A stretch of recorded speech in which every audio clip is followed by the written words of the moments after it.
Good evening, everyone, and welcome back to the FPL Duo. We're back for a stream today. This will be the stream for the Fantasy Premier League players to avoid.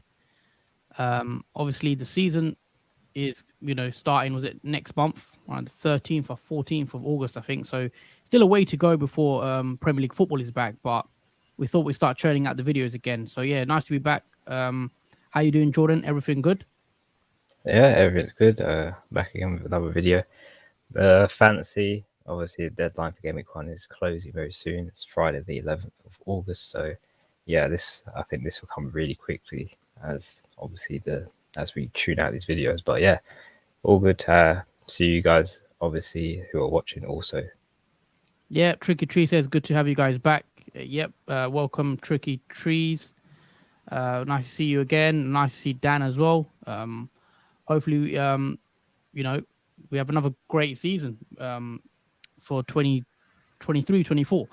But yeah, players to avoid, Jordan. Let's discuss and let's bring up the players. So let's not waste too much time. First up, we've got Trippier that we've selected as a player that we think you guys could be looking to actually ignore. I want to get your thoughts on him in a sec, but yeah, I thought we'd include Trippier on the list. I know he was brilliant last season. He was actually, I think, was the highest scoring defender in terms of FPL points. He did start at 5 million, and he's now had a big price rise. 38 appearances as well last season, 1 goal, 7 assists. However, we're taking a look at his fixtures for this season coming up, and he started the season off to Aston Villa at home. He's got Man City in Game Week 2, Liverpool, Brighton, and then Brentford as well. So the first 5 for Newcastle, in my opinion, doesn't look too appealing, especially with Game Week 2, Game Week 3, Game Week 4. I don't see many clean sheets for Newcastle. I don't expect, obviously, Man City, Liverpool, these are 2 attacking teams that I expect them to score. Even Brighton, I do think they can score. Brentford, you can't rule them out. And even Villa on the first day, it's not the easiest of fixtures. I'm just looking at his ownership, though. It's quite actually high, surprisingly. If I go on the FPL website, if I just see ownership, and I think he's up there.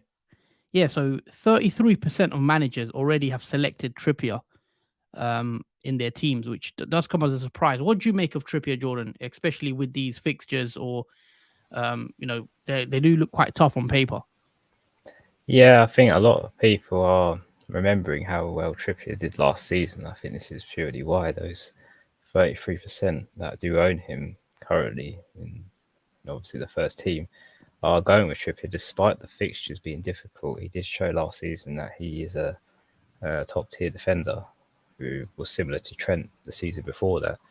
But with 7 assists and 1 goal, he's shown that Trippier can be really attacking. Obviously, from those 7 assists, he was able to get from assisting players in goals.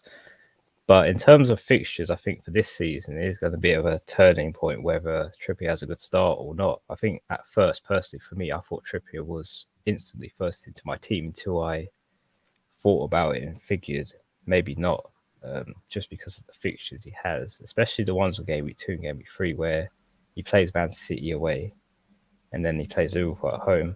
Now, you could possibly say for Liverpool at home, probably a very small chance of a clean sheet there at Anfield, and especially at Man City as well. No, sorry, that's at home. Newcastle at home. Yeah, sorry, forget what I said just there. But despite Liverpool and Man City are 2 teams that are going to be hard to obviously get a clean sheet against, and then you've got the teams like Aston Villa, Brighton, and Brentford, all 3 attacking teams that look dangerous, obviously. And yeah, for Newcastle, even though the defense is pretty decent last season, it is going to be a testing time for them at the beginning of this season. So we are not really sure whether Trippier is a good option to start off with from Game Week 1 to Game Week 5. But after Game Week 5, I do think their fixtures do swing for Newcastle, and that's potentially where you could bring Trippier back into your team when the fixtures obviously turn to become more like easier for Trippier to get clean sheets and whatnot. Yeah, obviously a lot of us have included. I know Botman is a 4.5 million option. A lot of us have him on our bench. So when the fixtures turn again, I think Botman at 4.5 is a good option. But Trippier, even if he had good fixtures, that price point at 6.5 does put me off a bit as well. Obviously, he's quite expensive now at 6.5. So that's another thing that does slightly put me off. But yeah, for us, he's an avoid. Let us know what your thoughts are, guys, on Trippier. Will you be including him in your team, or would you avoid him as well, like we're doing? Moving on to the next player is another Newcastle player, and that is Nick Pope.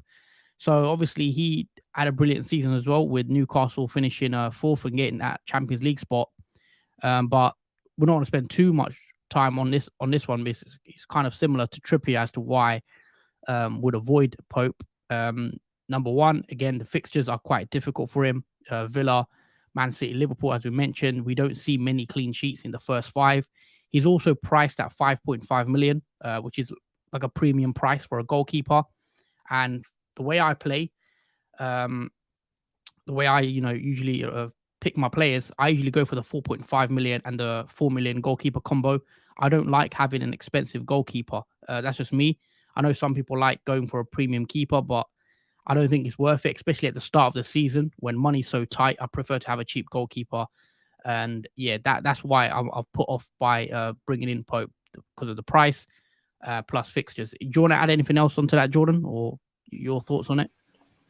That's pretty much what we've spoken about, really. His price, obviously, his premium price now at 5.5 million, so it is a bit of an expensive price for a goalkeeper like Pope. With the fixtures he does have starting, which is not so great.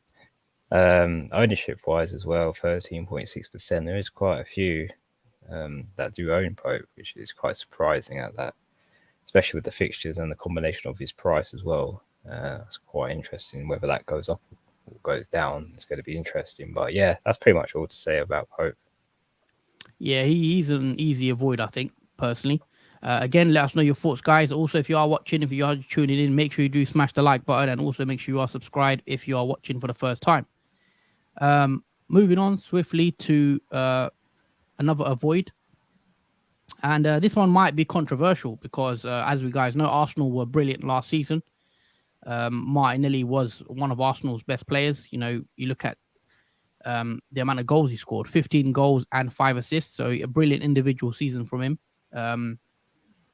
And if you look at Arsenal's fixtures, they look great on paper.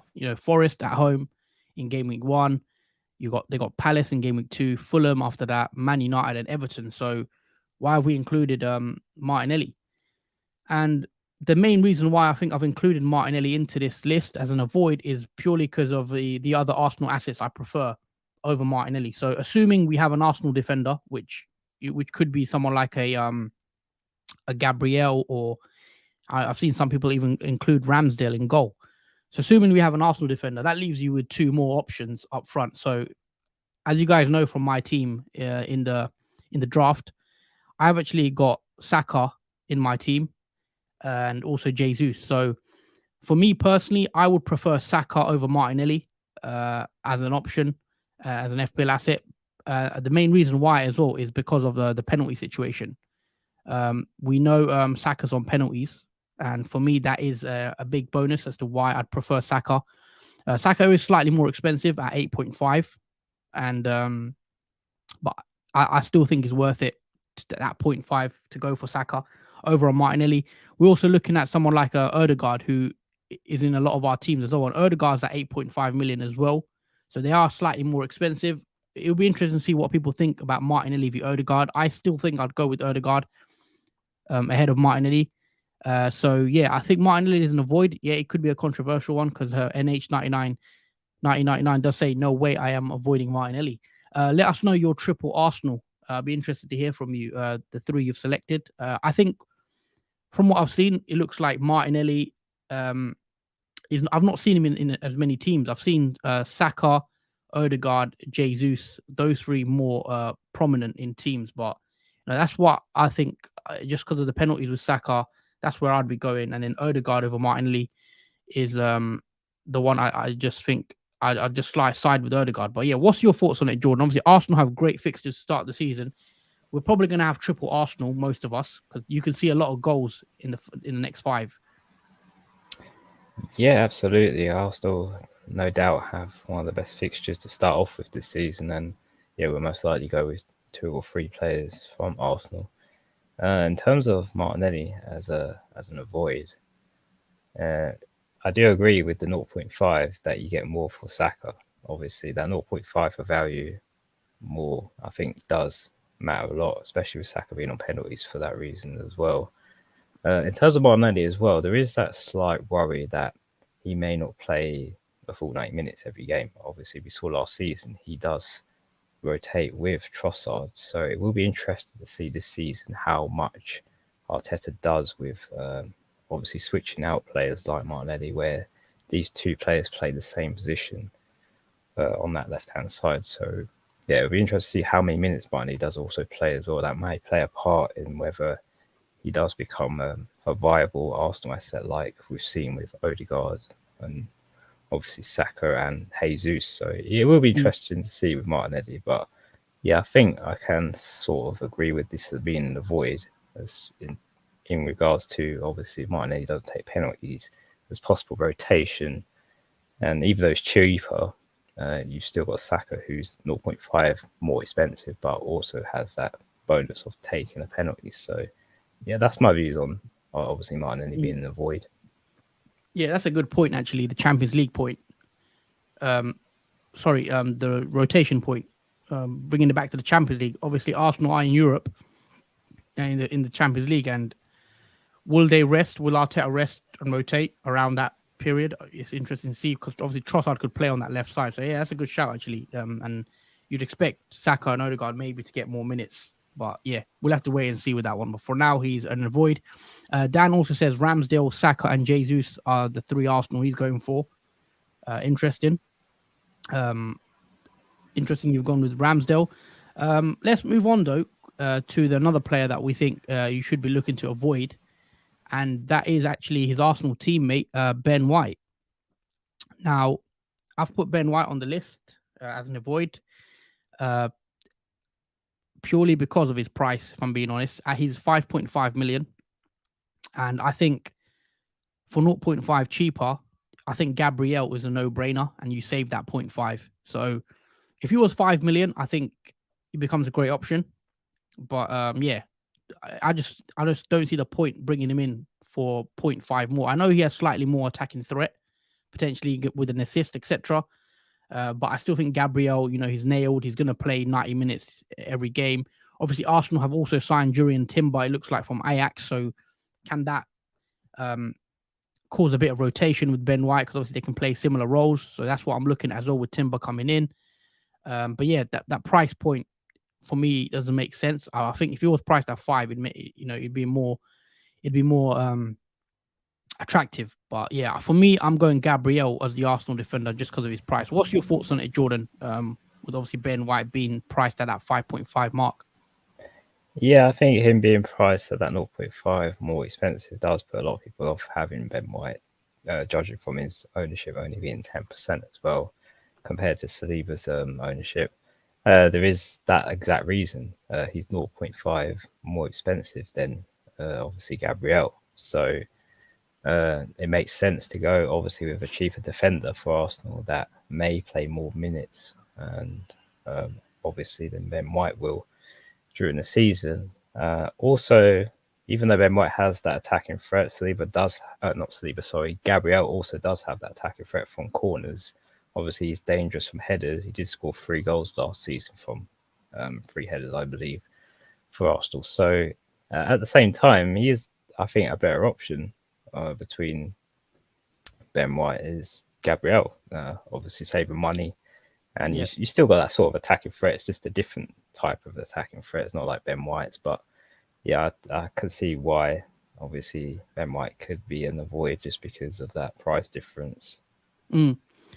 Yeah, I'd agree. Obviously, if it was that, I hope I wish it was 5. So then I think it'd be a bit of a no-brainer. But yeah, we've got Uchiha Dan, evening all. Stockbroker also says, hi guys, agree on the avoid so far. Yeah, let us know what you guys think of the picks so far. If you are enjoying the content, don't forget to smash the like. And also, if you are new around here, first time watching, make sure you do subscribe as well. Would love an Arsenal defender, but I'm going triple Arsenal attack. That's very bold. Arsenal do have great fixtures. I can see a lot of goals though, so it could pay off for you going very attacking. Does Timber play right back? Says Dan. Yeah, Timber can actually play right back. He can also play centre back. So with the way Arsenal play, with the inverted type right back as well, they've done that as well with Ben White. There could be some rotation there with Timber as well, I think. So that's one to watch where Arteta plays Timber. But I think definitely he will take some minutes off White, maybe around the Champions League or even the Cups.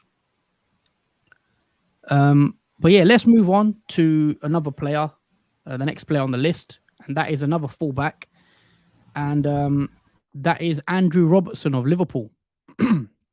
Now, Andrew Robertson has actually had quite a decrease in price. He's now 6.5 million. I believe he was 7.5 million last season, if I remember correctly. So now the price difference between Robertson and Trent is now 1.5 million, which is quite significant. Obviously, we've seen the prices. Trent Alexander-Arnold is priced at 8 million and Robertson is 6.5. So a lot of managers will probably look at this and think, why would I want Trent when I can get Robertson for 1.5 cheaper? However, I do believe Robertson is an avoid. As you guys know, if you've watched a lot of Liverpool in the back end of the season, Liverpool actually changed the way they play and their shape completely. So in the build-up phase now, Liverpool play a 3-4-3 with a 3-box-3. Obviously, Trent goes into midfield as an inverted fullback, and then Robertson tucks in as basically a left centre-back. So Robertson is not bombing down that left-hand side anymore as much as he used to in the previous 4-3-3 formation. So Robertson, doesn't have that license anymore on the other side that Trent has. So I think Trent is definitely 100% better option than Robertson. And as far as I know, obviously following Liverpool, I'm a Liverpool fan. Robertson might not even start the season due to Liverpool looking to buy a left centre back to play in that role. So Liverpool could actually be looking to replace Robertson in the starting lineup against Chelsea in game week 1. So that's one to watch if Liverpool bring in a left-sided centre back. But for me, even if Liverpool didn't bring in a left centre back and Robertson started, I will still be wary of bringing him in due to his attacking threat coming down. And I think Trent is just a better option. And if you want a Liverpool fullback, I don't think I'd be getting Robertson in. So that's my thoughts on it very quickly. And also look at Liverpool's fixtures: Chelsea, Bournemouth, Newcastle, Villa, Wolves. It's a bit up and down. They're not, a couple of tricky away games in there. Chelsea and Newcastle ain't the easiest. So I probably would avoid Robertson. What's your take on it, Jordan? Obviously, he's a lot cheaper than Trent now. So if you want a Liverpool fullback, some people might want to include Robertson. Yeah, I think in terms of Liverpool assets, I think more attacking options are better for Liverpool, I think, rather than defensive ones, unless you're going for, obviously, Trent. I think he's really the only defender for Liverpool that people have eyes on for the moment, because we've seen Robertson's ownership is barely scraping the surface, 3.9% ownership. So no one's really looking at Robertson. It's more for Trent, obviously, in that voted right back position. So as well as Robertson playing more deeper as well, it seems now, compared to the season he's just had where he's got 8 assists, that may obviously change because of how Liverpool's formation has now changed up. He play a deeper role, and potentially those 8 assists may become less in his statistics for this season coming up. So we are losing a bit of Robertson in terms of attack, which may favour going for Trent, who is more expensive. But you might get more worth out of Trent now instead of Robertson, whereas we had both in last season. So I think, that is justified. I think go with Liverpool attack is probably the better option, I think, unless you're going for Trent as a defender. So obviously Robertson becomes an avoid because of that. And their fixtures are up and down. So next to that, there's Chelsea.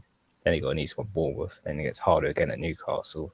Then that's the bit of sort of in the middle, but then it gets easier when they have Wolves away. So it is up and down for fixtures, and not many clean sheets there for obviously Robertson. But you do want attacking returns, whereas Robertson probably won't deliver those as much as he did last season. Yeah, I remember a few seasons back, I had Robertson and Trent in my team, both of them, because they were such good value for their money, and they used to get a lot of assists. But I think that is slightly changing. Obviously, we do expect Liverpool to play that 3-5-2 basically, with the inverted Trent. So, sorry, 3-4-3, I should say. Raz says Robertson is the worst defender because of price. If he was 5.5 million, he would be decent. Yeah, I also think if Liverpool played the 4-3-3 with Robertson bombing down, he still could be worth that price, 6.5. But with that new switch of formation, it does make him less attractive. Michael says Wissa and Mitoma, or Mbeumo and Ferguson. I think I'd go with Wissa and Mitoma if I had to pick. What about you, Jordan? I'll probably go a bit. I'll go different. I'll go in Bremo and Ferguson. I think Ferguson's the interesting one to look out for, obviously. Brighton. The only worry is he going to start every game? I'm not sure, because obviously we know De Zerbi does rotate him out quite a bit. You know, they got Welbeck, etc. there as well. So that's the only reason why I'd say Wissa and Mitoma. Raz also says FPL should have made him 6 million. I think in regards to Robertson, a lot of you agree. It seems 6 million would make more sense. Is anyone actually 6 million? I think Van Dijk is 6 million, isn't he? I'm pretty sure. Yes, I think. Yeah. I think he is. There's not many defenders at 6 million. So Van Dijk's at... Is Van Dijk 6 million? Yeah, he is, sorry. Van Dijk is 6 million. But there's not many around that bracket. But yeah, maybe Van Dijk could be an option at 6 million if you want into the Liverpool defence. Other than Van Dijk, only Cancelo is the other 6 million defender in the game. So really? Yeah, everyone else is either priced 5.5 million or below. So really, you only have in Virgil van Dijk as a 6 million defender option. Yeah, because obviously Cancelo's probably not going to be at Man City at the start of the season. Tricky Tree says spot on with the avoid so far, in my opinion. Let us know what you guys think as well, if there's anyone else that we should include as well. But obviously, let us finish our list, because obviously we've got a few more to come. Moving on to another avoid, and this is actually another Liverpool player, and that is Darwin Nunes. Now, I have some mixed feelings on Darwin Nunes. I've put him in as an avoid, but I think he's definitely more of an interesting option than last season. Because if you guys remember last season, he was priced at 9 million, which was quite expensive. He has had a price drop to 7.5. The reason why he's an avoid is because I think he's a wait and see for me. I don't know if he's going to start the season up front. Because if we look at last season, the back end of last season, Klopp's preferred team had Gakpo down the middle, and then he had Diaz or Jota on the left, and Nunes was coming off a lot off the bench. So I think Nunes is one way we wait and see what Liverpool do in pre-season. So in pre-season, if I see Darwin starting down the middle ahead of Gakpo, then he could become an option easily. But it's one to wait and see what Klopp does with him, because I'm not sure he's going to start, but there are some Liverpool fans that think he may start the season ahead of Gakpo, which will be surprising anyway. But yeah, fixtures, they're pretty good. I mean, game week 2 looks like a very good game at Bournemouth at home. And if you knew Gakpo's going to start, Gakpo, if you knew Darwin's going to start in that game against Bournemouth, he could be an option. Raz also says, which would you prefer, Gakpo or Nunes, if any? Well, that's why we've put them as an avoid. Gakpo, and I've not included him in the list, but Gakpo is an avoid for me.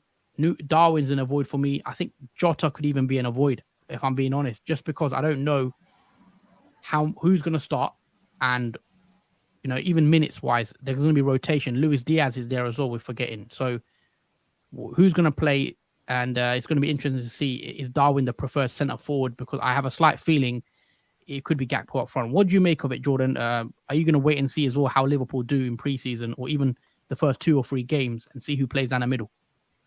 Yeah, I think for me it's a wait and see to see how they do in the first few games. Liverpool, obviously, last season we saw a lot of injured players like Darwin, Luis Diaz, Jota, and whatnot. So those options became a little bit more limited. We knew who was going to play where and how they played.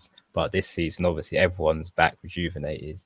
and healthy again. So Klopp has a lot of options to play with in terms of who to start and whatnot. And obviously Darwin is one of those, as well as amongst others as well. So yeah, there is a lot of Liverpool players that can come underneath this list, as well as Darwin being one of them that we've mentioned. And yeah, I think it's a wait and see for Darwin to see if he starts or how many minutes he plays, etc. Despite him having a decent season last, we just have to wait and see, I think.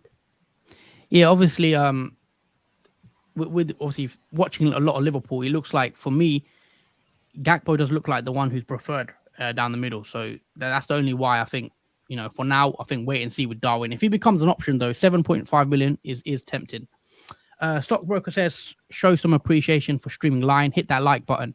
Yeah, guys, if you are watching and you are enjoying this content so far, all we ask for is a like. It's free. It helps the channel out, with the reach. So yeah, make sure you drop a like, and also please do subscribe if you are new around here. Okay, moving on from Darwin. Next up, this could be another controversial one, because I actually did consider him in my team. When the game just dropped, I was thinking, James, 5.5 million. Is it someone that, I should be bringing in? Now, you look at last season, he only played 16 times. I think 2 of them were off the bench. He didn't have a great season. Obviously, he was hampered by injuries, 1 goal and the 1 assist. So it wasn't his standout season. But we know James is when he's on his day, when he's fit, when he's playing in that right wing back position, he's absolutely brilliant. He can easily get a double-digit haul. However, I was actually reading the other day, Rhys James hasn't started 7 consecutive games in the league since 2021. So for 2 years now, he's not played 7 games in a row in the league. And that is a massive, massive worry for me. So I just think, yes, he's great. That game week 3 fixture against Luton, Forest is on game week 4. If you could take the punt and bring him in, maybe the bench option. If he gets injured, you just bench him or sell him. But I think it's too risky to go with him just because, he can break down any moment. And we've seen him, miss a lot of games. So yes, it's controversial. Let us know what your guys' thoughts are. I'd love to know if you're going to include James or Chilwell, who are both priced at 5.5 million, which is a very good price. However, I just can't trust his fitness. Jordan, obviously, you've had some strong thoughts on Chelsea. Are you going to be including them, or you think it's just the injury situation puts you off? Because we know how good he is when he is fit, and the past seasons he'd get goals, assists. But yeah, what's your thoughts? Well, I think most of you know what I'm going to say in terms of Chelsea. They haven't really given you justice previous seasons. But yeah, in terms of Rhys James, it is a bit of a shame that obviously he suffers from injuries, in particular the hamstring, which can be serious. So as we've seen, he has missed the season. Like last season, he only made 60 appearances with 2 coming off the bench, with only 1 goal and 1 assist. But if that was the other case where he didn't suffer from injury, he is potentially one of the best wing backs to have in the game. So it is a bit of a shame that obviously he suffers from these injuries that do hamper his form. And that is partly why he is in the void, because if he was a fit without injury-prone issues, then I think it'd be in our teams from day one, even though he has Liverpool at home and then West Ham away, and then the fixtures become easier from game week 3 onwards. I think he would have been a viable option. But because of this reason where he doesn't get going, or once he does get going, he gets injured.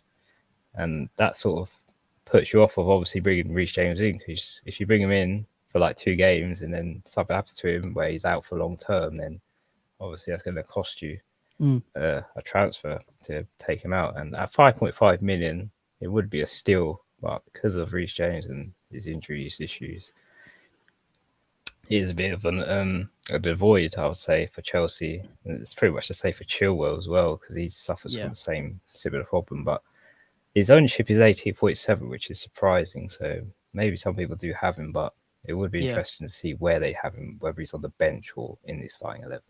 Yeah, the 18.7 is a lot higher than I thought. Obviously, a lot of people seem to bring him in. So a lot of managers are taking that punt and that risk. But yeah, also one other thing to consider is obviously with Pochettino now, Chelsea's manager, he's a manager that plays with the back 4 pretty much his whole career, as far as I'm aware. So James, if he does play, he won't really be a wing back bombing forward. He's going to be playing in a conventional back four, I assume. So with that back four, he could be less attacking. So that's one to watch as well, whether he does bomb forward as much with Poch now in charge.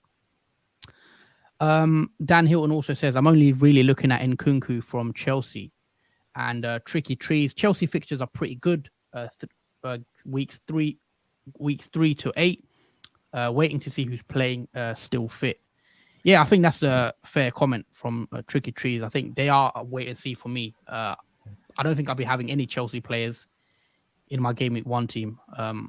Would you agree? Or Yeah, absolutely. I think this is the benefit that they have 2 difficult fixtures at the start, because we can wait and see in Game Week 1 and 2 how Chelsea get on and obviously who starts in these games. And then obviously in Game Week 3, we can have a better perspective on who to bring in terms of Chelsea assets. So, yeah, definitely.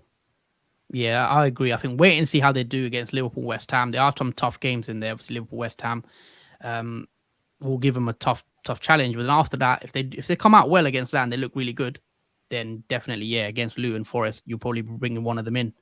Let's move on to another player that's in a void, and that is my arch nemesis of last season, and that is Edison. Now, obviously, for those that didn't watch last season, our streams and stuff, Edison was a very, very frustrating figure, to say the least. He used to concede pretty much with any shot he received on target. So he should have kept a lot more clean sheets than he did last season. I remember just watching City games, and I'm surprised he had 11 clean sheets. It doesn't feel like he did. He should have had a lot more, if I'm being honest, the way City were dominant in games. But he was a bit of a troll. I remember one game week, I think he got benched. The sub goalie came in, Ortega, I think, and then he kept a clean sheet. And then Edison came back, and then he conceded. So, yeah, it was a bit frustrating owning him towards the back end of the last season. However, the reason why we've gone Edison as an avoid is, I said purely on that price bracket. Again, he's a premium goalkeeper at 5.5 million. And as I said before with Nick Pope, my strategy is always to start with a 4.5 million goalkeeper, because funds are so tight at the beginning. I don't really like spending an extra million on a goalkeeper, where I'd rather spend that money on an outfield player. So for me, I'd rather have the cheap goalie, 4.5 and 4 million combo, and then move the money elsewhere. What's your thoughts on Edison, Jordan? Because obviously, I think you owned him as well, didn't you, last season? He was very annoying to own. And yeah, he always conceded after the 80th minute as well. I think you're on mute, Jordan. Oh, apologies. Yes, he was a very frustrating player to have. One of the most frustrating goalkeepers, definitely, in last season. But yeah, I think it was the fact he conceded so late that really annoyed, obviously, owners that had him, because he spent all that time keeping the clean sheet, then just takes one shot at the end, near the game, and then obviously Edison would concede it. So yeah, he was a goalkeeper that did let us down for the price he was at 5.5 million, which I'm surprised he didn't get a slight drop in price to 5 million, just because of how many clean sheets he did keep. Because last season he obviously kept more than 11, and obviously his form was pretty poor last season, as it showed. But yeah, in terms of avoid, I think Edison this season could potentially be one, not because he didn't get as many clean sheets he did last season, but because of maybe the defensive options are available. You got Ake and Akanji, who are both 5 million, so you are saving 0.5 money wise going for a defender rather than going for Edison, who is 5.5 million. So there's money saved there. And also, even though the fixtures are decent for obviously Man City, there's only Newcastle, West Ham that really look like they can't keep clean sheets in. They're pretty challenging ones. But apart from that, I think Edison, in terms of his price, is a bit too expensive for goalkeepers. I think we're opting for cheaper ones like Pickford, Leno, these type of goalkeepers this season, just to save up that money to use up in the other outfield, obviously, players as well. So yeah, I think it is a season where we are saving money. And I think we can afford to for Edison being at 5.5 million. So yeah, I think that's partly why Edison becomes an avoid coming this season. Also, the fact is you can have Ake for 5 million, which is a cheaper way into the City defense. Moving on again to another Man City player that I think is an avoid. This could be an interesting one. Obviously, Kevin De Bruyne, 32 appearances last season, 7 goals and then 16 assists. So again, he had a really good season, especially to the back end of last season. I think from January onwards, he did really pick it up because I do remember he didn't start off too great, especially around that Christmas period. I think pre-World Cup, he was slightly off form. He's coming at a price of 10.5 million. So he has had a price decrease. His ownership currently stands at 5.1%. So he's fairly low owned. Not many managers do own him. And I can see why. Obviously, he's quite expensive at 10.5 million. You know, if we want someone like Haaland, you know, a lot of people might want to bring in someone like a Salah over KDB even. I just think that price bracket makes it difficult. You know, Rashford, Bruno, Son, potentially, you know, those players that, you know, are cheaper than him and probably more value for money. And yeah, again, with De Bruyne, I know the Champions League game last season in the final, he did actually come off with a very bad injury, wasn't it, on his leg injury? And I'm actually not sure where De Bruyne is with fitness. You know, we know he's aging a bit more now. I think he's about 32. I'm not saying he's finished or anything, but with De Bruyne, I do expect Phil Foden to take a lot more minutes off De Bruyne this season. I think Phil Foden is going to get a lot more games, and he's going to be blood into the team a lot more. So that's one to watch. What Foden. I think Foden's the interesting one for me, and he's the Man City midfielder that I think I'd be keeping an eye on for this season. At 7.5 million, we saw in the Champions League when De Bruyne got injured, Foden came on down the middle and he looked pretty good. And is that something Pep's gonna, you know, try phase KDB out and try play Foden? Obviously, the younger player, you know, getting more minutes and getting more used to the Man City system. That's what I'm interested in to see the Foden. How he fits him in. But with KDB, yeah, I think he's an easy avoid for me, especially the price.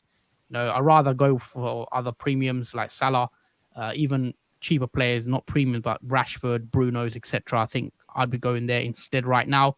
However, we do know he's still a quality player, and I wouldn't be surprised if he you know, gets a haul if he starts some of these games.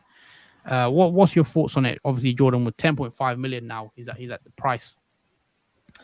Well, yeah, it's quite enough in price for Kevin De Bruyne. We would be very happy, obviously, with the price, but because of, I think this relates to Dan's comment here, where he says Pep said KDB is injured for the first few games. So, yeah, that kind of puts not really confidence in having KDB from day one.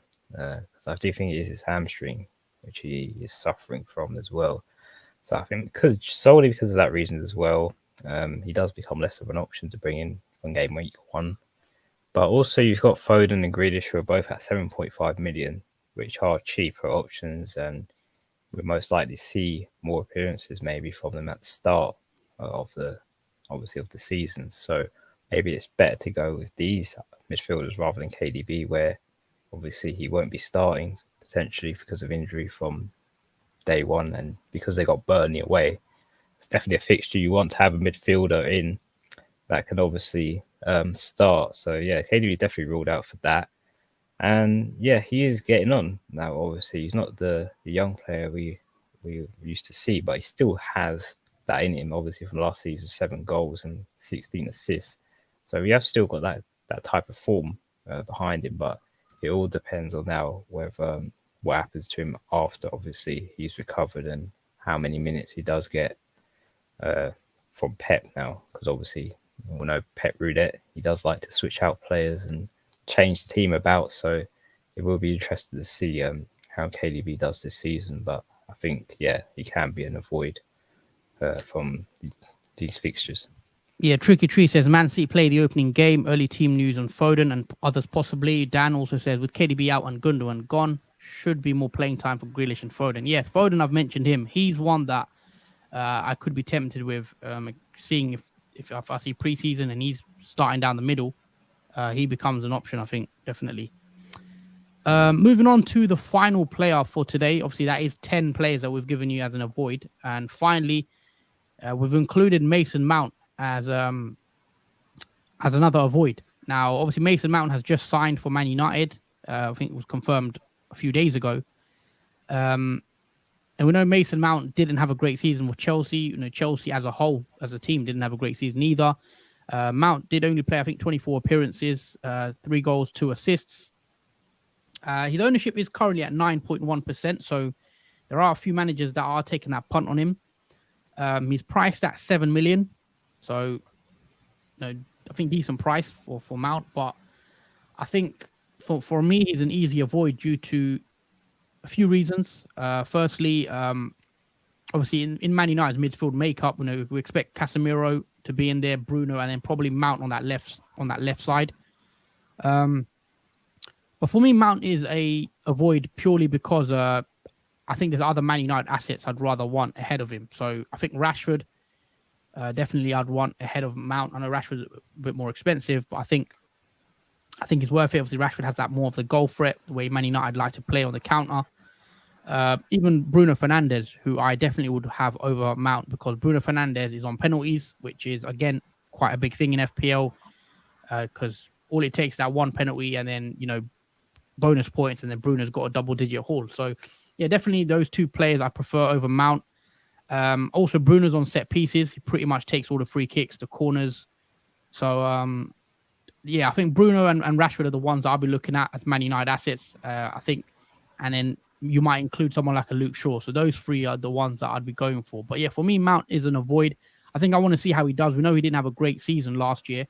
And how he fits into this Man United team and how Ten Hag uses him in that system. So for me, he's a one to watch with Mason Mount. I want to see how he does. I think it is maybe a bit risky bringing him in.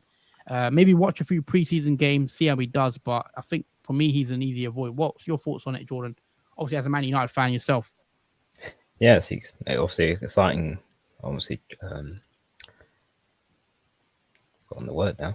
Exciting transfer, obviously, to from Chelsea to obviously Man United. So yeah, exciting new player.